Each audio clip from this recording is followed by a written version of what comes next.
അപ്പോൾ ഇന്നത്തെ വീഡിയോ എന്ന് പറയുന്നത് നമുക്കിന്ന് ഇൻസ്റ്റൻറ്റ് പാലട മിക്സ് ഉണ്ടാക്കിയാലോ മിൽമയുടെ. അപ്പോൾ ഞങ്ങൾ മാമൻ്റെ വീട്ടിൽ നിൽക്കാൻ വന്നപ്പോൾ അച്ഛനും ഏട്ടനും ഇന്ന് വരാമെന്ന് പറഞ്ഞിട്ടുണ്ട് കേട്ടോ ഫുഡ് കഴിക്കാൻ. അതുകൊണ്ടാണ് ഉണ്ടാക്കുന്നത്. അപ്പോൾ 4 പേർക്കും പറ്റിയ ഒരു കുട്ടി പാലട പായസമാണ് ഉണ്ടാക്കുന്നത്.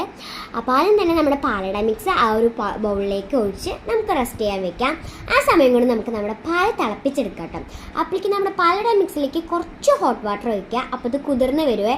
ആ സമയം കൊണ്ട് നമ്മുടെ പാൽ തിളച്ച് വന്നിട്ടുണ്ട്. അതിലേക്ക് ഈ പാലട മിക്സ് ഒഴിക്കാം. അങ്ങനെ ഇതാ നല്ല സ്മെല്ലൊക്കെ വരുന്നുണ്ട്. നന്നായിട്ട് മിക്സ് ചെയ്ത് ഇളക്കി കൊടുക്കണേ.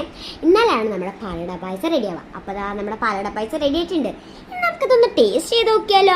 അപ്പോൾ ഇതുണ്ടാക്കിയത് എൻ്റെ അമ്മയാണ് കേട്ടോ. അമ്മയുടെ സ്പെഷ്യൽ പാലട പായസമാണ്. സൂപ്പറായിട്ടുണ്ട്. എനിക്ക് ഭയങ്കരമായിട്ട് ഇഷ്ടമായിട്ടുണ്ട്. നിങ്ങളിത് ട്രൈ ചെയ്ത് നോക്കിയിട്ടില്ലെങ്കിൽ നിങ്ങൾ എന്തായാലും ട്രൈ ചെയ്ത് നോക്കി കമൻറ്റ് ചെയ്യണം കേട്ടോ, ഫീഡ്ബാക്ക്. അപ്പോൾ ഈ വീഡിയോ ഇഷ്ടമായെങ്കിൽ ഇന്നത്തെ വീഡിയോ ഇത്രയുള്ള. Like, share, subscribe. ഇനി നമുക്ക് അടുത്ത വീഡിയോയിൽ കാണാം. അതുവരെ എല്ലാവർക്കും ബൈ.